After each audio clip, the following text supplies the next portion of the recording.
All right, welcome back to the Fantasy Labs podcast. This is the Wednesday NFL breakdown that we do every week, and I am here with Peter and Tank. Bales isn't here, but still got three of us, so we're going to try to plow through this and get through the breakdown and get you guys set up for Week 7. We are going to actually switch it over to a different format. I know we usually go game by game, but just to kind of keep things fresh and get a different spin on it, I think we're going to go by position today. So I'm going to go ahead and start with quarterback, and then I'll kick it to Tank and Peter to give their analysis on it. So at the top of the quarterback class this week, it looks like we got Brady. He's the highest on DraftKings. He's going against the Jets at 8,500. Luck is going against the Saints at 7,600, coming off that good game against New England. Matt Ryan has got the Titans at 7,200. Breeze in that matchup is 7K. Eli is 6'8". Roethlisberger, which I think, I don't know if he's questionable. Probably we're getting Landry Jones. Palmer is probably the cash game option of the week. He's at 6'7", and then Newton and Rivers are both at 6'6" and 6'5", presumably in pretty good matchups. So, Tank, what are your thoughts on those guys? Do you have anyone that stand out to you? I mean, like you said, Palmer is definitely the cash game play. Everyone's going to be on him, and he has such a great matchup against Baltimore. I mean, because we've seen how shitty Colin Kaepernick has been playing. And he looked like Joe Montana out there against the Ravens last week. So I think everyone's expecting a big game from Palmer, so he'll be heavily owned. I like what I saw to Andrew Luck. I think they got away from what they really wanted to do offensively after the first few drives. When they had like the short passing game going, he was getting the ball out of his hands quickly. They were able to move the ball efficiently down the field and had some success against the Patriots, but then they started calling some longer play-action plays where they hold the ball a little bit longer. You can see the ball selling on them a little bit. I think you have to get accustomed to that.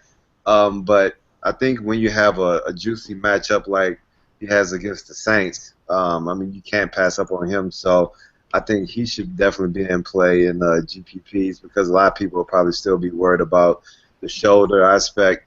Matty Ice and those guys to bounce back against the Titans after the tough loss against the Saints, even though that will be how we've seen in the past. Definitely a Devontae Freeman game that we'll get into a little bit later. And I also like Cam Newton, too. I like what he was able to do against Seattle's defense.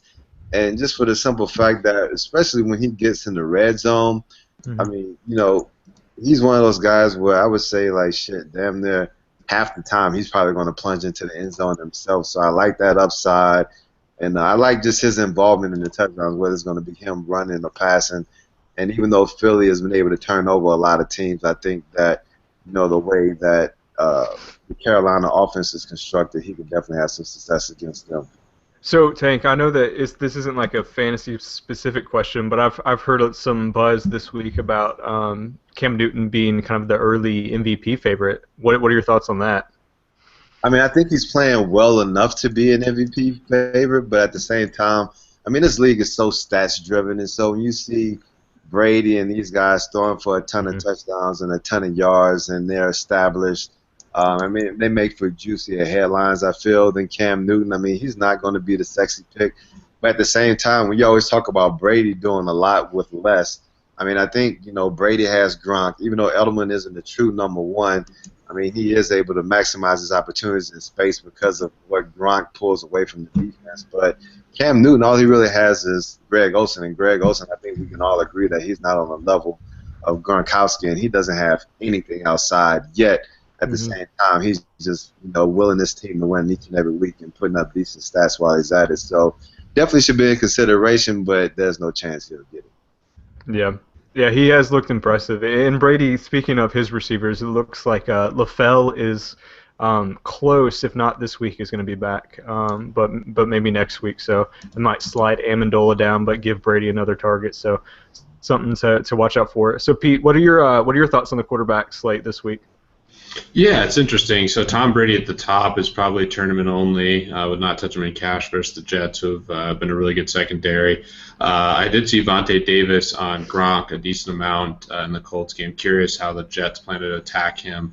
Hmm. They also basically, anytime he lined up on the line, they'd send two guys at him to try to really limit him, in terms of getting down the field. So Yeah. we'll see how they go after New England. I definitely think the Jets have a good defense, so I'm not on him for the expensive price. I agree with Tank. I like Andrew Luck a decent amount, especially in tournaments.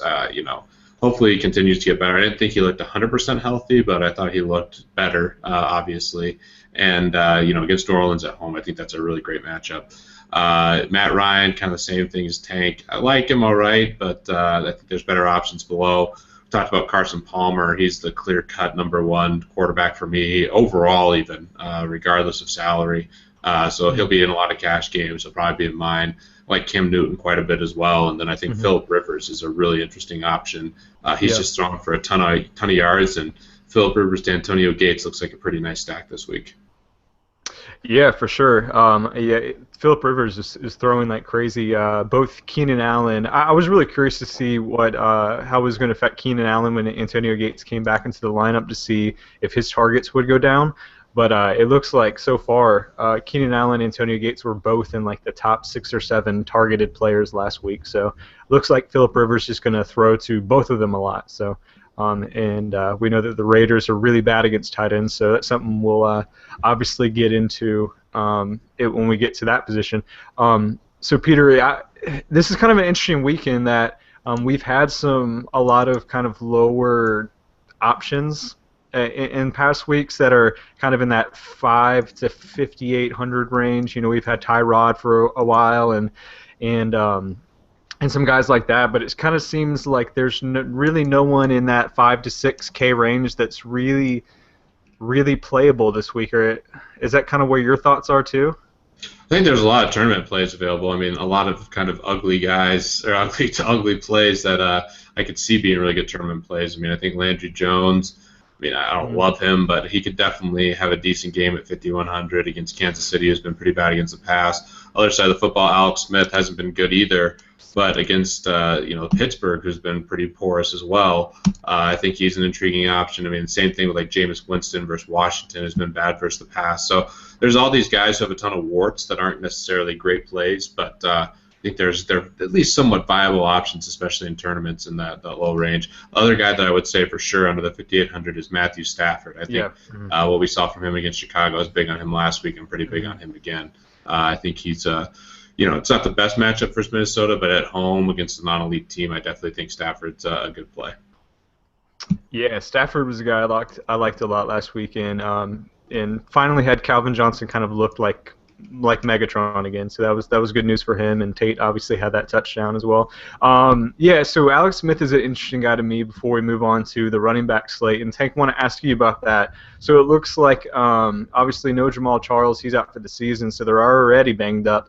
But it looks like we're going to have no Macklin this week. So it's kind of just Alex Smith and Travis Kelce. So what are your thoughts on how the Chiefs' offense is going to be? Just are you avoid completely, or do you think that, like, what do you think? To Oh 17 damn, is that seasons mine? as head coach in the National Football Hold on League. one second here. I got all kind of stuff going right now. But man, dog, like I don't like Alex Smith when he has everyone at his disposal. So I'm definitely not gonna like him with Jamal Charles out with an ACL and then Macklin being out. I mean, I think if it's one thing, and we'll talk about him later, you roll with Kelsey because he has to get the lion's share of the targets because there's no one else to throw the damn ball to. But Yeah. as far as Alex Smith, I mean, I think there are plenty other decent options out there. Like I would rather roll with Landry Jones all day based off what I saw against his short time against the Arizona Cardinals than going with Alex Smith this week. So yeah, I mean that says all you need to know right there. And I actually don't think Landry Jones is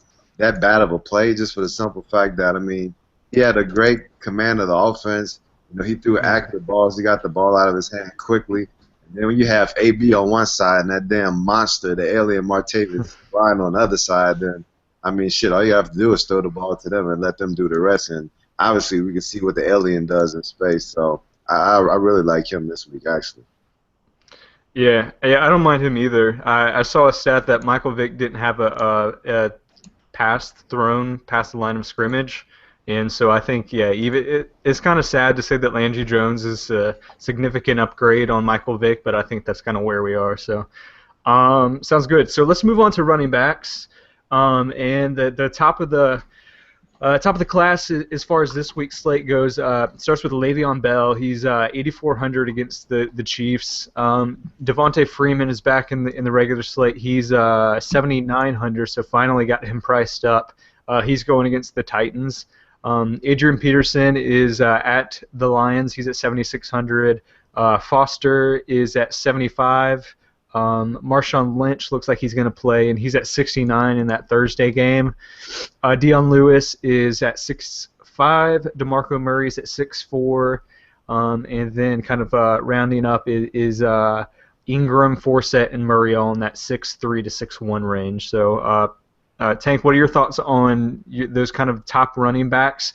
It's been interesting. These top running backs haven't really performed well. Like Adrian Peterson, Lacey, all these guys have kind of been underperforming. Do you think we have a bounce back from one of the top guys this week? Yeah, I think so. If we can just go through all of them quickly. I love Le'Veon. I love what he does, but I really don't like the matchup against KC, so I think there's better options. Devontae Freeman, I love him against Tennessee, especially seeing what Lamar Miller was able to do against that defense. Of course, when someone gets used and abused like that, you expect them to come with a little bounce back. But at the same time, Atlanta had a tough time against the Saints. They need to reestablish themselves. So I think that's going to be a lot of Devontae, and he should throw a fat nose how he's been doing. Like Adrian Peterson against Detroit, they've been poor against the run all year, and that's not going to change. Even though he has a finger issue, we'll just got to track him and see how he does a little bit later in the week. But I think he'll be fine. I always like Arian Foster, even though, man, that dude, DeAndre Hopkins, man, like he's like a running back on the outside with them, just the sheer number. All right, let me get off of him because we got plenty of time to talk about him with the wide receivers. But try to think, we can skip over some of these guys, but I think Dion Lewis will be the guy against the Jets versus LeGarrette Blount. DeMarco against Carolina. Lynch had an okay game, but just watching the first half of that game, it was tough sledding for both of those backs, whether it was Jonathan. They had decent yardage, but it wasn't like they were just gashing them. Both teams were just committed to the run, and they ended up kind of gutting out their yards. But, I don't really love that DeMarco Murray play against Carolina, even though it looks like it's juicy in this format. I like Ingram against Indy just because Indy has been historically bad. They're a little bit better against the run than we've come to be used to, but at the same time, he should still be able to get off. I think the Saints offense just gets off in general. And an interesting play is Justin Forsett. I think he's right around 6,100. And teams have had some success against Arizona in the run game this year, even though, that kind of seems counterintuitive just because you think about how good that defense is. But I think he could be really good just for the simple fact that they need some weapons to lean on, and the cupboard is bare besides Forsett and Steve Smith. So like him and Latavius Murray, love him against San Diego. We were waiting for Eddie Lacy to take advantage of that matchup. It ended up being James Starks, but if Oakland's offense is going this week, I think it's going to be Latavius Murray's show. So get ready to roll with him for sure. Yeah, so it is interesting these top running backs and kind of how they performed versus the lower running backs. So Pete, I want to get your thoughts on those top guys, but also, it seems like there's a lot of guys in that lower $5,000 tier that kind of seem like almost must plays. Gurley is $5K. He kind of seems like a must cash guy. Miller is at 46, and then you can even go down to like Christian Michael, who looks like he's getting the number one reps for Dallas. What are your thoughts on all those guys? Yeah, so Todd Gurley, first of all, I think he might be my number one running back on the week, and he's 5K. Matthew Berry tweeted out his ranks, had him number one, so it's going to be hard-pressed not to have him in cash games. Love the matchup, love his talent. I think he's basically a must-play. Le'Veon Bell, I love the talent. The guy just has amazing patience and is probably the best overall running back in the league now. Even ahead of Adrian Peterson, but the matchup's not great, and the price is so high that I probably won't have much exposure to him. Devontae Freeman, I'm just going to keep getting exposure to him until he has a bad game. He's just been unbelievable, and like Tank said, watching what Lamar Miller did, you have to have exposure to Devontae Freeman. Mm-hmm. I like AP as a GPP play, and then after that, there's not many guys. I mean, I don't mind Foster. I might have some exposure to him. I'm with Tank on Mark Ingram. And I should say this, I'll have a lot of Latavius Murray. I think, Todd Gurley, Latavius Murray combo makes a lot of sense. So that's kind of how I'm handling the running back. I will offer a little bit of caution with Christian Michael. I think that he could have a really big game and could get a lot of carries, but he might not have a lot of carries either. I know they're saying they're going to give him the ball a lot more, but I kind of want to wait and see what happens there. He's a GPP play only for me. Cool. Fair enough. And Pete, I want to get your thoughts on two specific guys before we move on. First being Lamar Miller, who had that great game last week. I know you touched on him, but your thoughts this week. And also, I'm kind of interested in what you think about Chris Ivory against New England. I mean, he's kind of been a running back one, like elite guy in every game he's been healthy. But are you scared off that matchup?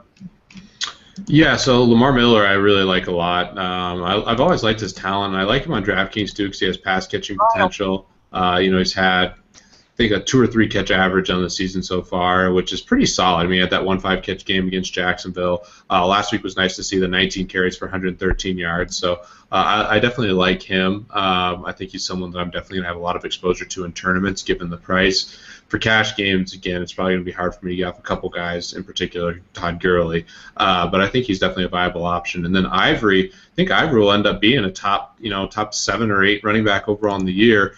Concern is the matchup's not great, and if game flow goes away from them in New England, Ivory's not really the pass catching type, so he's tournament for me only, and I don't really love his price either. I mean, I think that would be a great price in a lot of matchups, and I would be all over him, but for 300 more, I'd definitely prefer Latavius Murray. Gotcha. And last question before we move on to wide receiver. So the whole Lewis LeGarrette Blount thing, a lot of people had Lewis all over last week because he's kind of been the number one guy in New England. But we kind of knew that Belichick likes to go kind of the heavy big back against Indy and just kind of go right down the middle. Do you think that's going to drop the ownership off of Lewis this week, Peter? Just because people think that just might be scared that they're not sure really how it's going to break down, when in fact it might be a little more predictive than we think. Oh, yeah. I mean, people are not going to be on Lewis after getting burned by him last week. His price went up like $700, so still has a questionable tag next to his name on DraftKings. I mean, he's going to be really low owned, so I like him a lot as a tournament play. I won't have any LeGarrette Blount this week. Cool. Sounds good. And Tank, one question for you before we move on to wide receivers. The Eddie Lacy Starks situation, do you have any insight into that, or is it something that we just can't play really Lacy at all until further notice? I mean, what's going on at Green Bay? I like to stick my foot up Eddie Lacy's ass. I can tell you that. Oh man, it burned me too, Tank. I had some great teams at the time. I mean, especially when you see James Starks like scooting down the field to you, like man, like. And then after the game, it comes out that he's dealing with this toe issue and all that. I mean, so I think that's what makes it the most frustrating. So I think I'm going to stay off of him until I see otherwise. I mean, he's going to have to, start getting the lion's share of the carries consistently. But I think the way it's going now, I mean, Starks has been there so long. Starks was there when they won the Super Bowl and played well for him. So this may end up being a timeshare. So I don't know if I'm going to use Eddie Lacy at all in any of the plays until I see otherwise. Yeah, I'm in the same boat. I had mostly Lacy and Peterson on DraftKings and cash games last week. So you can probably guess how that worked out for me. I mean, I threw him in a few. I didn't expose him as much as I thought I would initially, but I mean, you can see I'm a pretty dark brother. He burned the shit out of me. At least enough to touch me here. Oh man, Eddie Lacy, what a joke! Absolute joke. Just watching that game was so tilting. I know it was. Yeah, I don't. Yeah, I believe we're the ones that got fisted. Oh, we definitely. It was bad. Yeah. Real bad. I was so frustrated. Yeah, because going into that afternoon slate, I was looking so good. Had a lot of Hopkins and Lions, and then Lacy burned me. Yep. All right, so let's move on to wide receiver. So the top of the slate again, we got Julio at 91. So we got a lot of these guys are priced up. Odell is at 87.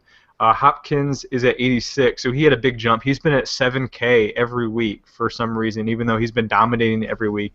And maybe the best wide receiver in the NFL this season. But he finally jumps up into the 8K range, so he's at 86. Edelman is at 82. Antonio Brown is at 7.9. So I think that's kind of interesting. Brandon Marshall is up at 7.8. Megatron 7.7. Keenan Allen 7.7. And then Fitzgerald kind of rounds out that group at 7.4 before going down to the kind of the 6K range. So, Zink, what are your thoughts on those guys? I mean, I actually like a lot of those guys. I mean, starting with Julio, I mean, he's 9,100. I probably won't mess with him just because we've said a couple of times already, I think it's a Freeman game. If Odell Beckham is healthy, I think a lot of people may be off him just because he didn't explode like we thought he would. But he usually has those big games, I mean, especially against Dallas. So I would definitely have him in some lineups. DeAndre is that damn dude right now. Like, that dude is special. Like, as far as him getting off the line, separation, you know, playing the ball in the air, I mean, he has it going right now. And the offense used to funnel through Arian Foster, and they still like to establish the run, but, like, now the focal point of the offense is DeAndre. I mean, he's like a running back lined up there, and that's why he's a no-brainer cash play. He's a no-brainer. Just throw him in your lineup whenever you want to get about 30, 40 points in your lineup, just to be honest. So I don't care if he's, like, listed at 8,600, 8,900, 10,000. Like, I'm going to find a way to put him in some lineups. When it comes to Julian Edelman, I mean, I'm just trying to think through how I see the Jets playing the wide receivers. I mean, I think if he's in the slot, more than likely is bust the screen on him with help. If he's on the outside, then he may get Revis. And so Amendola has been starting opposite Edelman in the regular formations. No, actually, it's been Martin. So I can see Cromartie on Martin. Yeah, Revis on Edelman when he's in the outside. Screen would help when he's in the inside. And then maybe a little bit of Cromartie on. Now let's say use that young safety. They may have the young safety on Gronk with a little bit of help too on passing down. So I can see most of the double coverage, of course, coming in the slot, and maybe just having Revis Allen just being Allen on the outside whenever he has Edelman, and them just trying to take away those inside crossing routes because that's where the Patriots try to punish you, and the Jets front line is so good, and especially with against the run and the pass and creating pressure that they're going to try to go with a similar approach as against Buffalo, just getting the balls out of hand quickly and just have that supplement the run game. That may have been a little long-winded, but just had to think through that as we got to it. Really haven't thought about it yet. And then thinking about some of the other guys, I like Antonio Brown against KC. Like we talked about before, I think Landry Jones will definitely help him and Martavis Bryan just because he has a better command offense and getting the ball out of his hand quicker, more efficiently, more accurately. Like Brandon Marshall, just due to the game flow. Like Calvin Johnson, Megatron made a return last week, and he should have a decent performance no matter who he's matched up against in Minnesota. And I know what is Keenan Allen dealing with? I mean, I like him, but the only thing with Keenan is, I mean, he's getting more targets, especially compared to last year. But he's one of those guys that whenever he has a fat week, I always tend to lay off of him because I think he's going to have a down week the following week. I think Gates will be a little bit more consistent as far as his targets than Keenan will. But they are dealing with some other injuries to the wide receivers too. So, I mean, you just have to monitor that. I would probably lay off of him more than I would have last week because I had him all over my lineups last week. And I really like Fitz matchup against Baltimore too, and T.Y. Hilton against New Orleans. Yeah. Looking at Allen's game logs, you're right. So he started off game one, he had that 35 fantasy point performance, and then followed it up with 2 fantasy points, and then had 40 fantasy points, and then followed it up with 17 and 11. So yeah, he's kind of. But then last week had 32. So you're right. He is kind of boom or bust, kind of regardless of his targets. So Pete, what are your thoughts on these guys? And also, as we kind of get down a little bit lower, I'm really curious about your thoughts on John Brown too, because he kind of seems to be one of the best options on the board. Yeah, so I like Julio a lot. I think that people are getting off him in general, and hopefully his hamstring's getting better, and he can have this full explosiveness. I don't think he's on the injury report this week, which is big. Odell Beckham, what can you say about this guy? I mean, he's just an absolute stud. The one concern is Dallas does try to control the clock, but they haven't been able to do that as well with Romo and Dez out. So we'll see what happens there, but I definitely like Beckham. I mean, DeAndre Hopkins is the number one receiver by far, in my opinion, even over Julio. I mean, he's just getting fed so much, and on a PPR site like DraftKings, he's just a must play. Not really on Edelman. Not really on Brandon Marshall as much either. I think he's a decent play, but he's just so expensive, and I just think that there's better options if I'm going to pay up. I agree with the analysis on Keenan Allen. He's also dealing with a hip flexor injury, which is devastating for a receiver. So we'll see what happens there. Definitely like Larry Fitzgerald. I like him quite a bit. You asked about John Brown. I like John Brown more for GPPs. I like Larry Fitzgerald a lot for cash games. I know he's expensive, but he's going to continue to get fed. And last week we didn't have a huge game, but 8 catches, 93 yards. That's so close to being a monster game. He goes over the 100-yard bonus and gets one of those for a touchdown. We're talking about a huge performance from him. So I like him quite a bit. I'll definitely have some Amari Cooper, who people probably won't be thinking about nearly as much after the bye week. There's always a recency bias with that. So I always like to take guys coming off the bye week. And then there's a lot of guys kind of in that mid-5s to 6K range, like John Brown we talked about. Brandon Cooks could finally have that big game. I mean, people are kind of writing him off at this point. I definitely think he still has a lot of talent.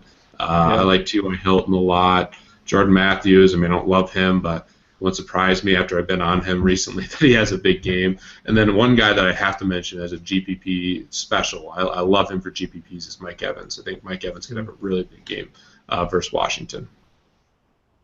Yeah, he's one of those guys who's an elite talent, and I always kind of look for guys that are elite talents, and they're elite talents, but they kind of creep down the pricing list just because of factors, whether it's an injury or whether it's just underperforming, because eventually they're going to go off and the talent's going to take over.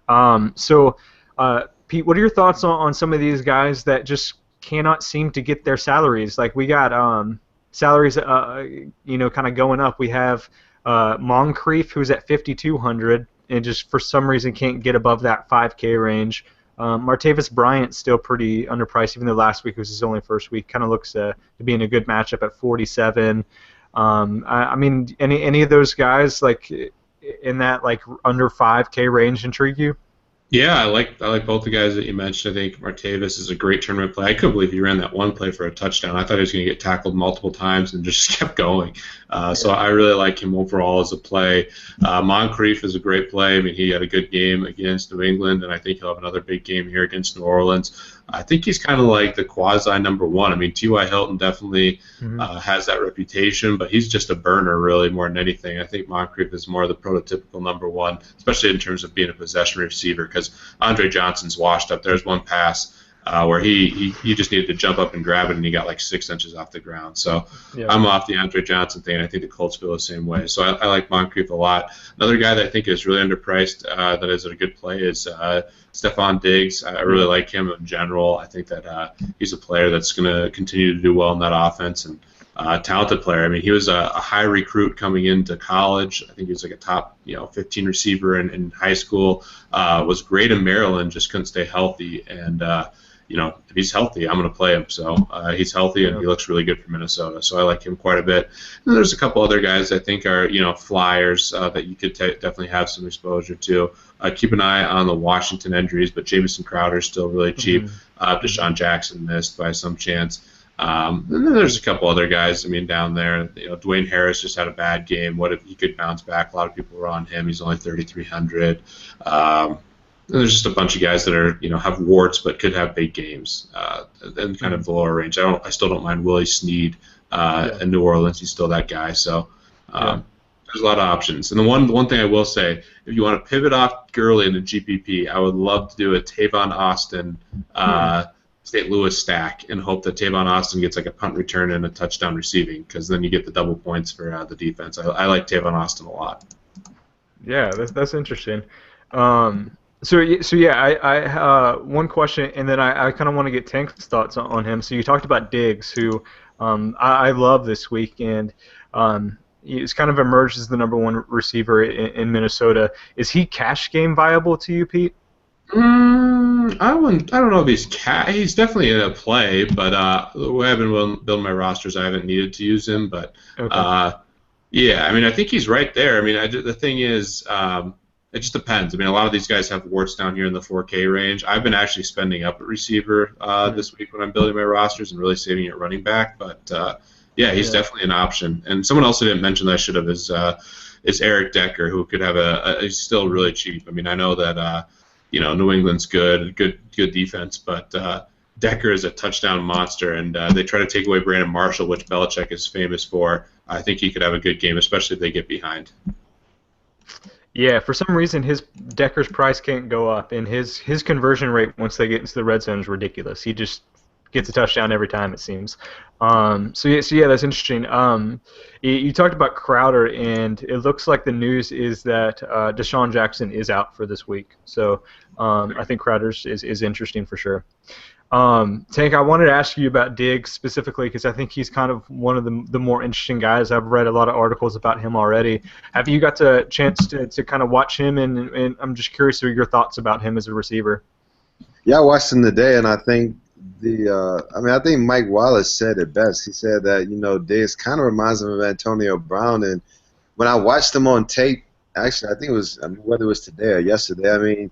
I mean that's definitely the right analysis, just for the simple fact that he's so polished at a young age. I mean, he goes in and out of his routes. I mean, they were already executing like back shoulder passes, like they've been playing together for a couple of years. He catches the ball cleanly, unlike a lot of receivers on Minnesota. And what I like about him most is, that Denver game, they were on bye and they came back against Kansas City, and he had a lot of targets both of those games, and then he put up solid numbers. So, I mean, I see why you're asking, like, is he a cash play? Like, just depending on how you build your lineup, I mean, I possibly could throw him in there and get some savings just for the simple fact that, I mean, he's getting that number of targets. He's converting on the share of targets that he's getting, and he's just been throwing up solid numbers so far. I mean, Minnesota's pass offense isn't the sexiest thing out there, but, you have to throw it to somebody, and he's been the one that's been, the most consistent, at least the past couple of weeks. And just kind of piggybacking off of what Peter was talking about earlier, too, I mean, I think there's a lot of really good GPP, wide receiver plays, too. I know he went through a bunch of guys, but I think we were talking about, or at least I know I was mentioning Michael Floyd, and he had an opportunity to have 3 touchdowns last week. I'm not sure if he'll get a number of targets again this week. Love that call, Tank. Love that call. He was definitely in the running for a breakout game last week. Ted Ginn against Philadelphia. I'm not going to give away all my little secrets, but, I mean, a couple of those guys like that, I mean, they're really cheap and allow you to kind of pay up for some other guys that are going to produce. So, there you go. Yeah, I definitely kind of echo the Michael Floyd thing. Yeah, that Ravens Cardinals game is the Monday night game, and it's I think right now it's the second highest over/under on the slate. The highest right now is the Saints Colts at 52. It's the only one above 50, but the Ravens Cardinals is at 48, and the Cardinals are big favorites. They're 7.5 point favorites. So obviously we talked about a lot of people being on them, and I think a lot of people will be on Fitzgerald and Brown, but if you kind of want to pivot and an interesting GPP play, I think Michael Floyd is interesting for sure. So before we move on to tight end, and Tank, this probably is really off topic, and I apologize, but just kind of your thoughts, because we were talking about Diggs in Minnesota, and I think it's kind of just a team that we haven't really thought about that much. Just kind of talking about second-year quarterbacks, even though we're not talking about quarterbacks anymore. What are your thoughts on Bridgewater and Bortles and those guys in their second year so far, as we've gotten kind of a third of the way through the season? Well, I mean, I think it's more so just the offensive scheme in Minnesota. I mean, Teddy has shown the ability to throw the ball around every now and then. I mean, I don't look at him as like a pure passer like I may look at Bortles and some of these other guys. I mean, but he can be effective. But that offense runs through Adrian Peterson, so that's always going to limit his upside in passing. But he tends to make the right decisions in the pass game. They're a little bit more conservative than most teams. And so, I mean, yeah, he's always going to be kind of confined inside this little box just based off of, how they run their offense. Now, Bortles, on the other hand, in my season-long league, like I waited late to pick up quarterbacks Like I picked Matt Ryan, fairly early, and then I scooped up Derek Carr and Blake Bortles like back to back because I was like the ninth pick in the snake draft. And I expected him to play this well, but I thought he'd do all right just for the simple fact that he showed improvement in the preseason. They're likely going to be in close games or playing from behind, and that's pretty much remained true. And what I guess surprised me the most is just the rapport that he's built with Allen Robinson. I know Peter was watching that guy even when he was in college. I didn't know about him until last year, but I mean the chemistry that they have has been amazing. And I mean, the longer they play together, they're just going to get better. And he's a stud. I really like the chemistry he has with Allen Hurns. Now he's starting to work in Julius Thomas into the offense now, and so Blake Bortles has total command of the offense. They throw the ball a ton, regardless of what the game situation is, whether they're close games up or from behind, they're tossing the pill around a lot, and I like that. And the simple fact that he's almost thrown for 300 yards, 3 weeks in a row. So I'm on the Bortles train, and until he proves otherwise, I mean, I like him. I know going into it, people may think that he has a tough matchup against Buffalo, but I think just the way that they throw the ball around and whether they're playing from ahead or if Buffalo happens to run the ball up on him and then, get ahead, he's going to be throwing the ball around a lot. I like the matchups on the outside, even though Allen Robinson may be a little bit limited. I mean, I think he could be a play this week too. Yeah, I love Allen Robinson. That's my guy. I like him a lot. He's just a freak athlete. Good YouTube videos, which I'm known for. At that great catch against Michigan. I mean, he's just a stud. Do keep an eye on his injury status. I think he'll be fine. I think it's just a leg bruise, but just keep an eye out on that. Yeah, for sure. And Bryan Walters, I got to give a shout out to a Bryan with a Y. Bryan Walters, 12 targets for the Jags. That's the dude. I referenced him on Twitter like earlier this week. Like, there's a guy that I was looking to play, but he's not in DraftKings. He's not in Yahoo. Nothing like that right now. But no, he is. He's in DraftKings now. He's $3K. He's minimum price. Because that's Saturday. He's $3,000. He got 12 targets last week, and if Allen Robinson is limited or out, then yeah.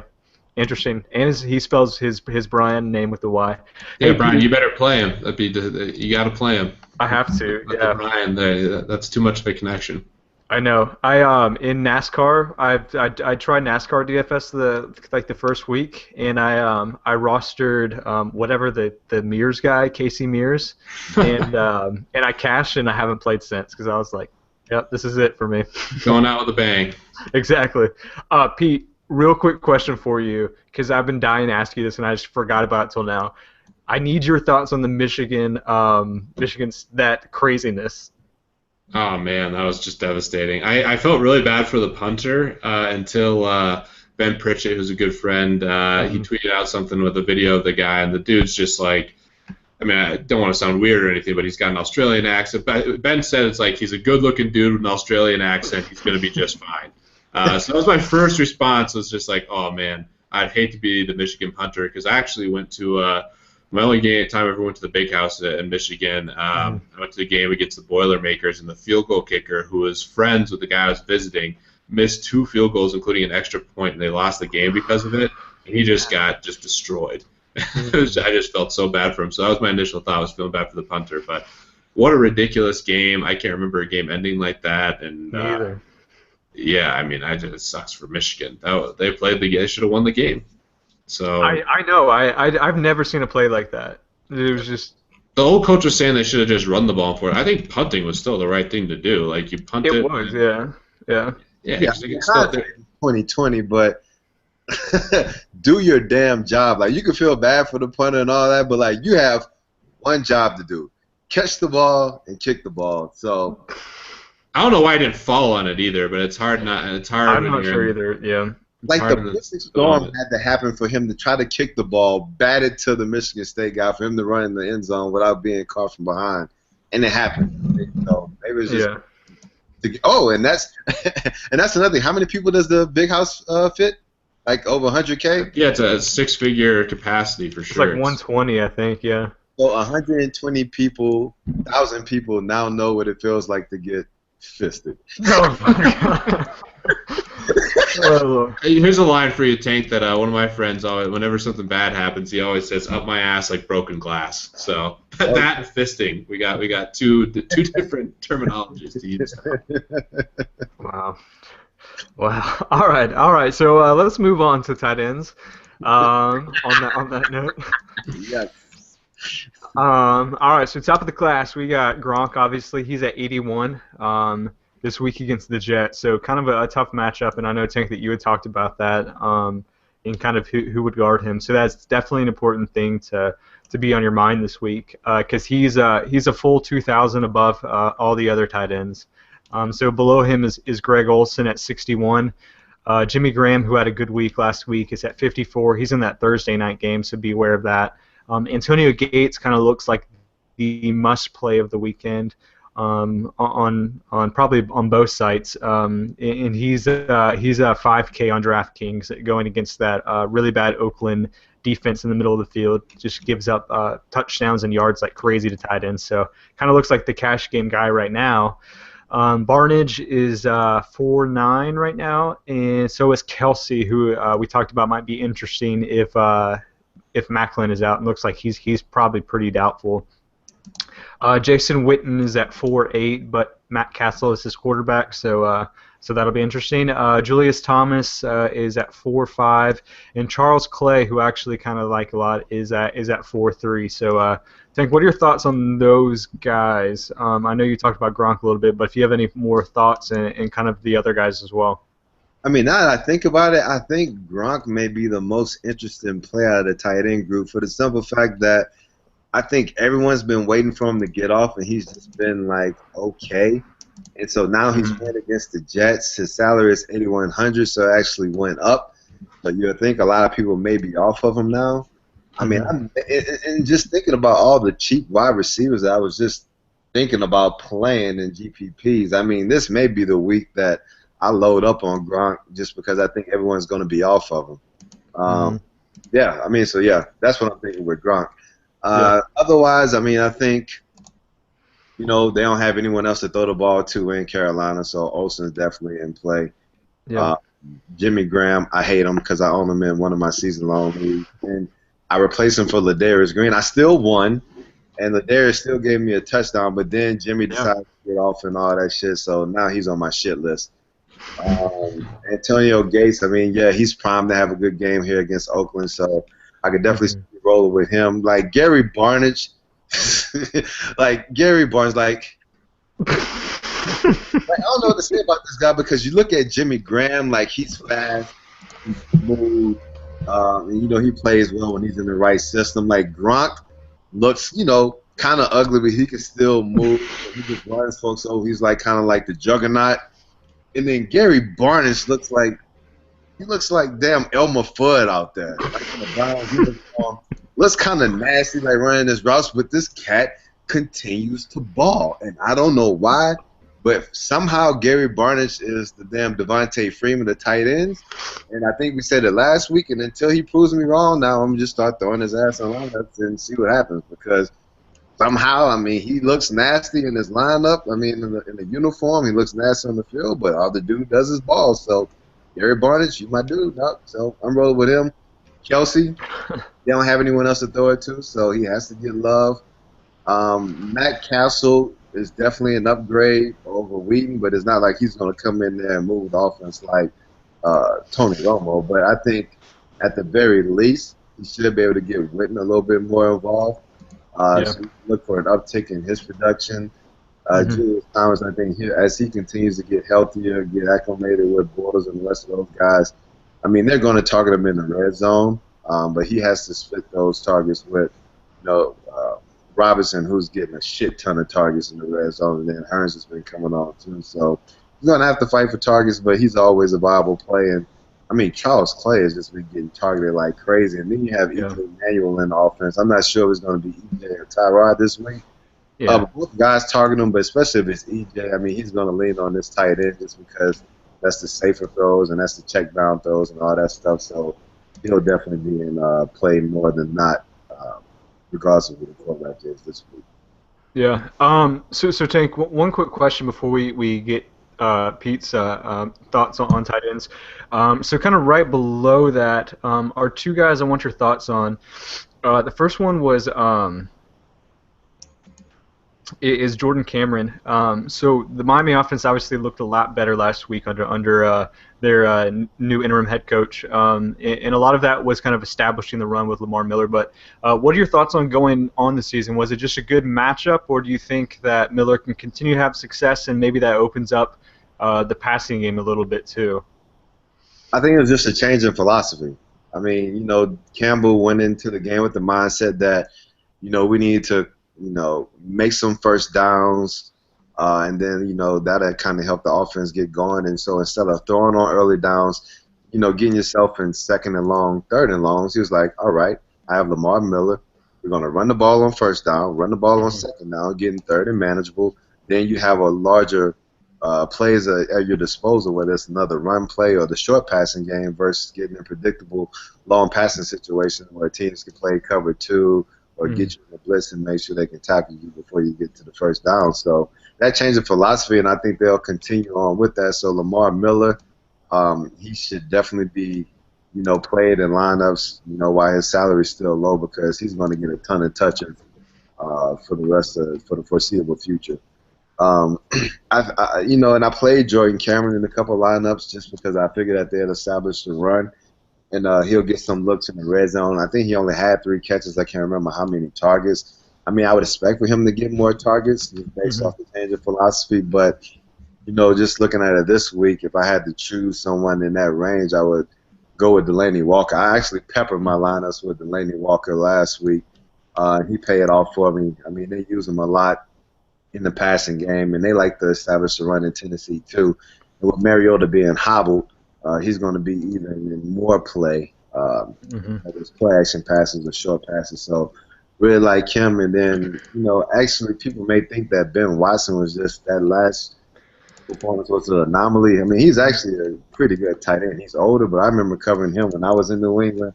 He's an athletic guy. He can still move, even though he's a little bit there up in years. And he's their best pass catching option. It seems like Breeze has a nice rapport with him, and he actually had a decent amount of targets in production a week before. I wouldn't expect another performance like last week, but I mean, he could be someone that you can throw in every now and then, and hopefully he has a good game just based on matchup. Yeah, so yeah, he was interesting. He was the other guy I was going to ask you about, but you already got to him.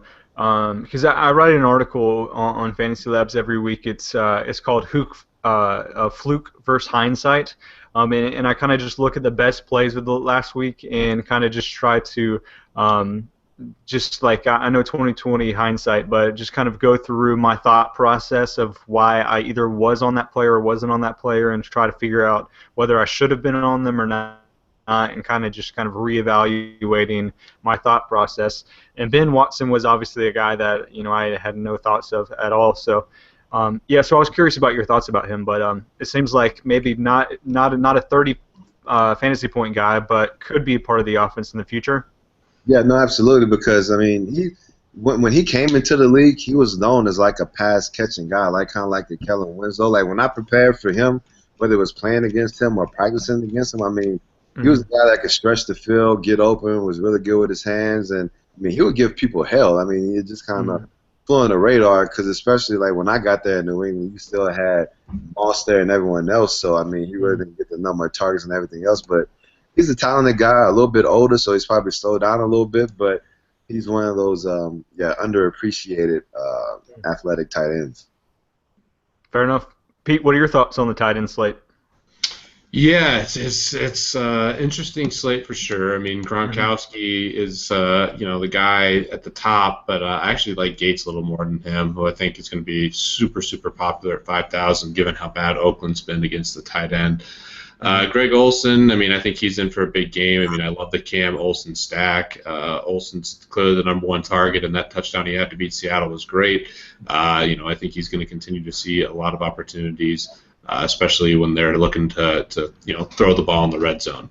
So I like him. Jimmy Graham on Thursday, don't mind him, but San Francisco has been playing very good defense at home, I wish Jimmy Graham would do more, but it is what it is. Gary Barnage, I mean, I love the tank analysis, so I can't really say much more there. We'll just stick with what that is. I mean, I don't know how he's doing what he's doing, but I think he's like the second highest scoring tight end so far, third highest scoring tight end per game on DraftKings, which is just ridiculous in and of itself. But the guy I really like for tournaments is Kelsey. I talked about Alex Smith, how I like him a little bit.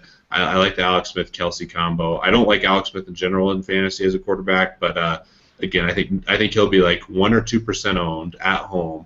And the sneaky thing with Alex Smith is I think he could run in a touchdown. And then I love Kelsey. I think that it's possible we could see a 2-touchdown game from Kelsey here. And that stack is really cheap, and you can load up with studs like Calvin Johnson, DeAndre Hopkins, and everyone else. After that, it gets kind of ugly. I mean, Julius Thomas had a pretty good game bouncing back. I like Charles Clay. I don't mind Delaney Walker, but it's kind of it for me. I'm kind of staying with Gates and then a couple of those guys for GPPs. I mean, I like the top end of the range here. Jacob Tamme had a really good game and then had a bad game. I mean, I guess he could have a decent game. I thought that was more a product of the receivers being hurt, but he's a guy that definitely could have a decent game against Tennessee too. Yeah. So Tank, specifically about Kelsey, before we move on to defense, how do you think Pittsburgh's going to defend him? Because, I mean, if Macklin's out and obviously Charles is out, I mean, are they just going to throw every guy at him? I mean, are you kind of scared about that just because they might just pay him so much attention that they kind of are forced to go elsewhere? I mean, that's definitely an option. I mean, Mike Tomlin, he's one of the smartest defensive coaches that I played for. And I could see him saying, there's no Jamal Charles, there's no Jeremy Maclin, so the offense is probably going to have to go through, a hodgepodge of running backs and then Travis Kelce. So whether they're double teaming him, double jam when he's coming off the line, having a bracket or man under against him, I think that they're definitely going to pay a lot of attention to him just because they don't have to pay attention to anyone else. So that can definitely limit his upside for sure. So that's something to take into consideration. Gotcha. Cool. So before we move on to defense, Pete, last question for you. We kind of go through these positions, and flex is a position, even though it's not a position. But kind of just in that spirit, I want to ask you. So if you go kind of maybe like a Cam Olsen stack or something, do you mind going Gates as a flex guy and going double tight end just to get that value? Oh, yeah, I love the double tight end. I've been doing that all year. I've been doing it for years. Bales has a lot of good research about playing 2 tight ends on DraftKings, and something I do all the time. And this week is no different. I think, Olsen and Gates is a great combination. If you want to go cheaper, you could go Gates and maybe Charles Clay. There's a lot of combos that I don't mind at all. One guy I forgot to mention, too, is Jared Cook. I mean, I know he's not great by any means, not special at all, but if St. Louis does what I think they're going to do, they're just going to pound the rock at first. There could be a really nice play-action pass for Jared Cook, a couple of those plays, if he can actually catch the ball in the end zone. So he's another guy that I wouldn't mind if you kind of want to go away from Gurley in a GPP, throwing in a GPP team. And I definitely like the 2 tight end combination, especially in tournaments. Gotcha. Would you ever go 2 tight end in cash, or is it kind of a tournament-only play for you? I did last week. Yeah, I like. One of my cash game teams had Gronkowski and Ertz, just because Ertz was so cheap. I mean, I've done it a lot in cash games. This week, it wouldn't shock me if I used like Gates, and I mean, I guess this week I don't love anyone outside of Gates as much, but I definitely think there's a lot of merit to it. Yeah, I think I actually roll with Delaney and Greg Olsen in some of my cash games, if I'm not mistaken, and they paid out pretty well for me too. Yeah. I mean, it is a good point, because if you look at kind of where the wide receivers and running backs are, especially the wide receivers, in that like $4,000 to $5,000 range, a lot of them kind of don't have the upside that a Gates would. So tight end's just a little underpriced this year. So I do kind of like that strategy as well. So let's move on to defense and special teams, and then we'll wrap it up. So kind of going through the top plays, or the top priced options on the slate is the Seahawks in that Thursday night matchup against the Niners. They're at 3,800. The Cardinals at Baltimore on Monday night are 36. Falcons at Tennessee is 33. They're probably my favorite on the weekend so far, especially if we're um, not going to get Mariota.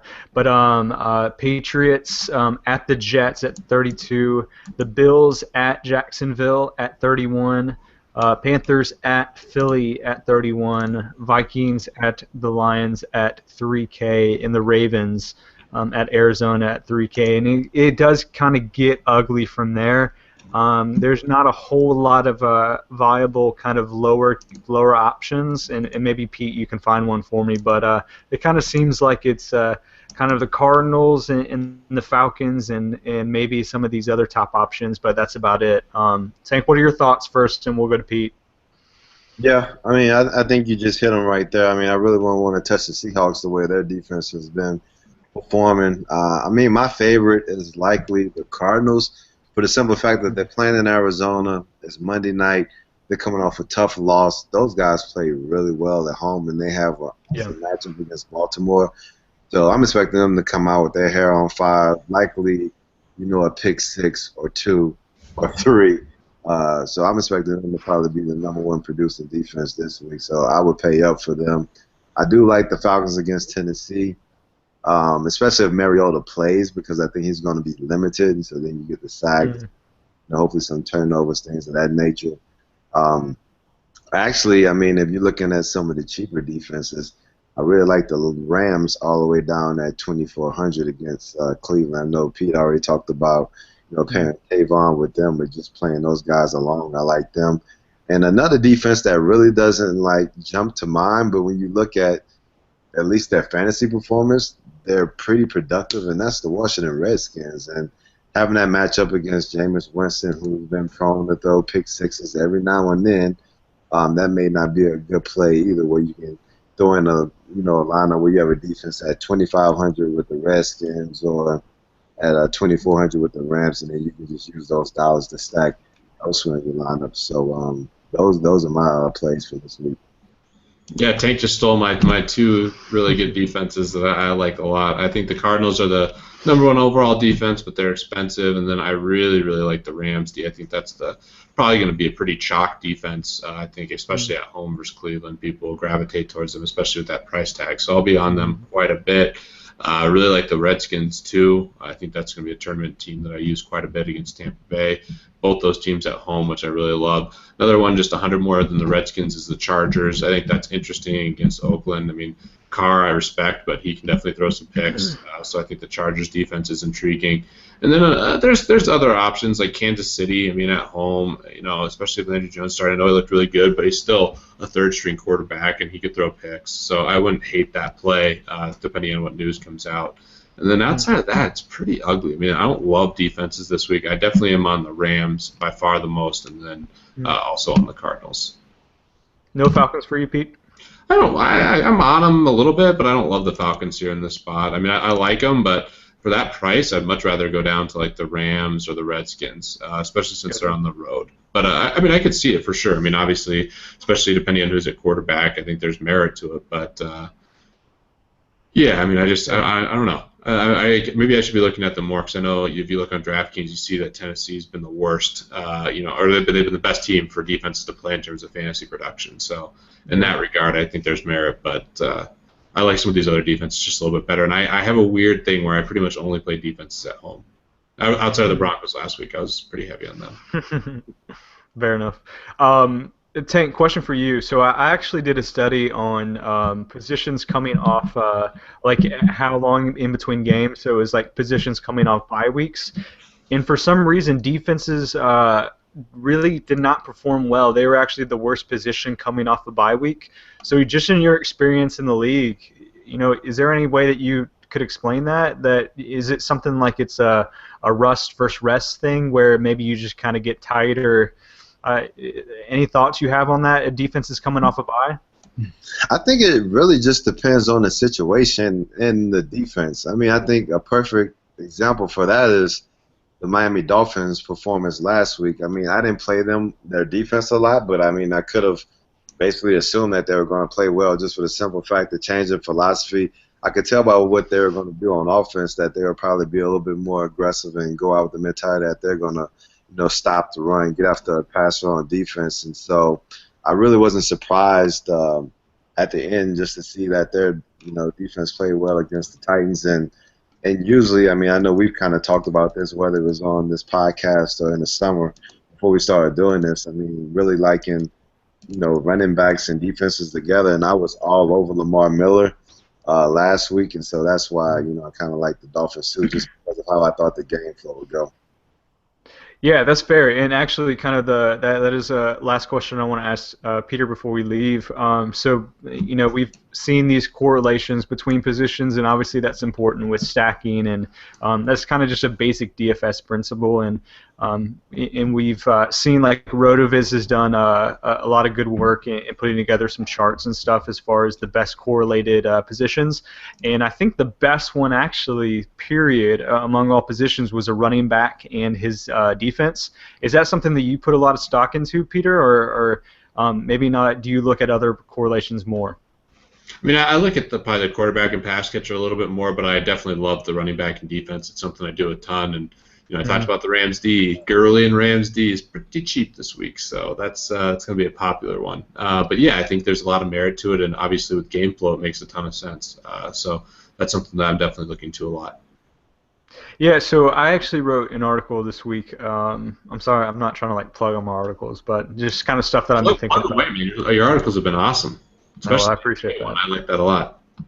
Yeah, I appreciate that. Yeah, so one I wrote this week was just about the ownership percentages and how we kind of think about single player ownership percentages, but we don't necessarily think about multiplayer ownership percentages. And the example was that week 3 Millie Maker lineup that won the $1 million was Devontae Freeman and Joseph Randle, who were opposing running backs, and we know that's kind of a negative correlation.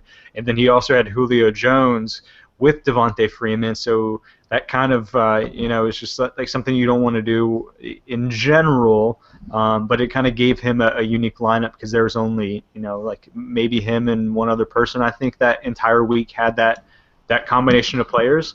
So my question for you, Pete, was just in a huge tournament, like we're talking Millie Maker. I know in cash or even smaller tournaments you wouldn't do this, but in a huge tournament, just to differentiate your lineup, would you ever go Gurley, Rams, D, Tavon? Yeah. Oh, yeah. I love that. I love that, especially this week. I mean, you get the double correlation bump if Tavon scores a return touchdown. So, you play out a scenario. It's like right off the bat, Tavon gets a kickoff return for a touchdown. Rams go up a touchdown. Then they get a couple sacks, maybe a turnover, and now they're just going to start pounding the rock with Todd Gurley. Todd Gurley gets going, and then it sets up a play action. You get a big play to Tavon Austin, and they just blow out Cleveland that way, and all the guys go off. So I don't mind that at all. Yeah, and the important point to think about is also just the fact that Gurley's going to be really high owned, and the Rams D may be really high owned, and maybe Tavon might be probably not high owned. Tavon's never high owned. He's not. He'll be 1 or 2% like he always is. Yeah. Yeah, but then if you look at probably the percentage of people who own all three, they're probably just maybe a couple lineups out of 600,000. So if you're looking for kind of a way to have a unique lineup, it's an interesting thought for sure. So awesome. The Rams are coming off bye week too, right? Yeah, yeah. Mm-hmm. Yeah, Tavon's definitely a play. Yeah. Just knowing Jeff coming off bye week and you playing against Cleveland too. Yeah. Tough loss against Green Bay right before the bye week. They're gonna have some kind of gadget plays or something like that in. And they've been trying to make a concerted effort to get Tavon the ball. So, I mean, I already like your approach saying you want to go with Tavon and the Rams defense just because they're playing Cleveland, but more than likely they're going to give him the ball this week. So whatever you're thinking, you may need to put another 0.5% on that. Yeah, do yourself a favor and just go watch some Tavon Austin highlight films. The guy is a freak, man. YouTube it up. YouTube Tavon Austin. I mean, there's not many guys that are as fun to watch as Tavon Austin. I mean, even in his high school reels were just unreal. He's ridiculous. Hey Pete, so quiz for you. Gary Barnidge, where did he go to college? No idea. Louisville. Did not know that. I should have known that because I think I probably played him in DFS. Probably. Yeah, that's why I figured you would know. No, But I don't remember him at all. Tight end in college football is like one of the few agree. positions that's like just it's all over. And if he was playing during like when Amaro was playing at Texas Tech, I just played Amaro every single week, so that could have been it. But now that I look at it, I remember him vaguely, yeah, didn't pop to mind at all. Yeah. Isn't there a good Baylor tight end right now, or am I dreaming that? No, there's not at all. Hey, are you playing my boy from Stanford this year though? Hooper.